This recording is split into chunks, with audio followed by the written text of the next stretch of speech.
Sono in viaggio nell'entroterra veneziano, nella bella area vitivinicola del Lison Pramaggiore, quella più antica del Lison classico, divenuto DOCG nel 2011.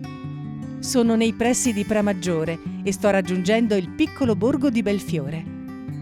Ho pensato di fare visita alla cantina Borgo Steinbeck, una piccola realtà a conduzione familiare, che dalla metà degli anni '80 ha messo in campo un progetto per esprimere con eleganza le grandi potenzialità di questa denominazione.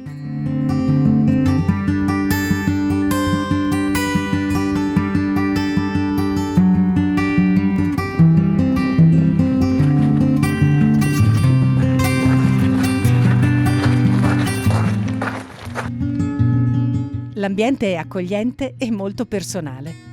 Infatti numerosi sono i dettagli che iniziano a raccontarmi la storia di questa famiglia. Per i signori Valent, Borgo Steinbeck non è solo l'attività lavorativa in cui mettono a frutto tutto il loro impegno, ma anche un progetto di vita insieme. Giuliano si occupa della parte agronomica e della cantina, Adriana della comunicazione e della parte amministrativa.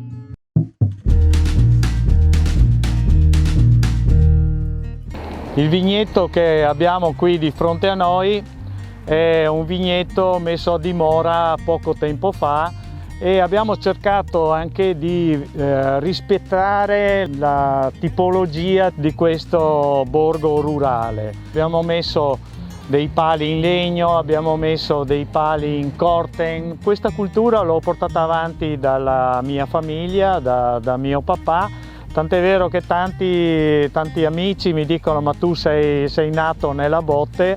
Sono riuscito a realizzare questo progetto con Adriana. La produzione si concentra in prevalenza su vini da monovitigno come Pinot Grigio, Sauvignon, Chardonnay, Cabernet, Merlot e Refosco. Ma il vero protagonista è il Thai, dal quale nasce il loro vino più importante, il Lison Classico 150 DOCG.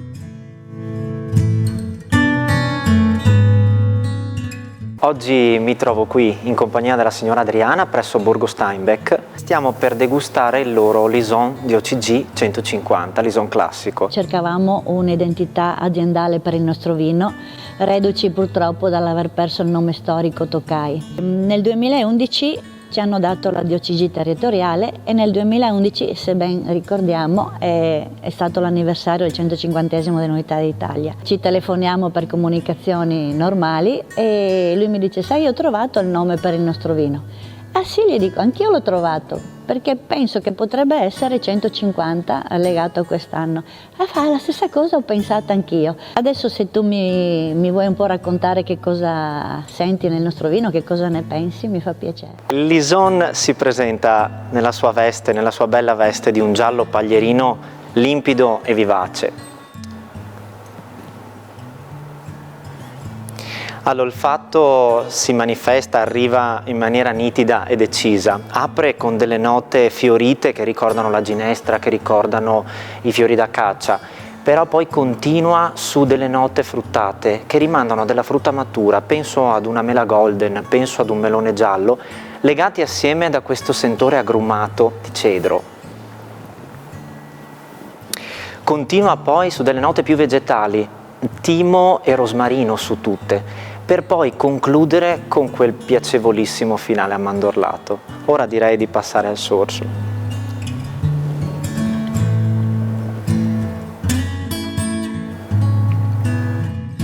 Al palato si caratterizza subito per la sua vivace freschezza.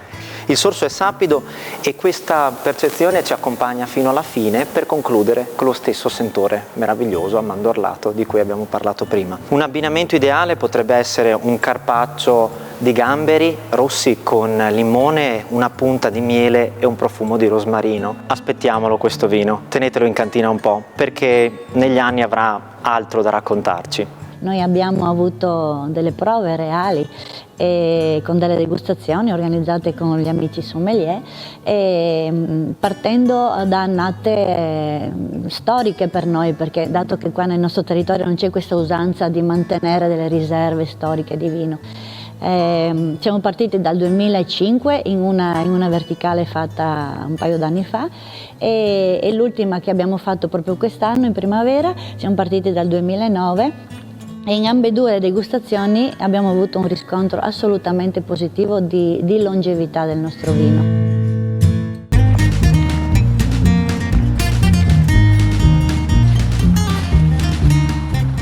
Quest'area ha il fascino particolare delle terre di confine, con i meravigliosi contrasti di una storia che scorre lungo i tanti fiumi che solcano il territorio. Proprio qui, a 2 passi dal rustico dei Valent, si trova il fiume Loncon, insieme all'antico mulino risalente al 1400 che ospita il museo etnografico.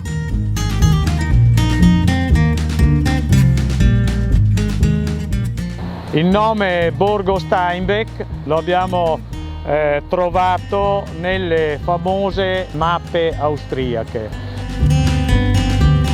Questa zona nel 600 era denominata come Stagninbeck.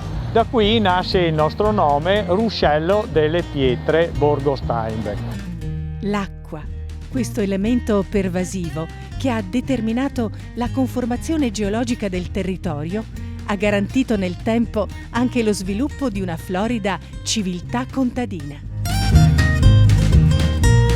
Ora desidero assaggiare le specialità della cucina marinara del territorio, perché mare e laguna sono davvero poco distanti da qui.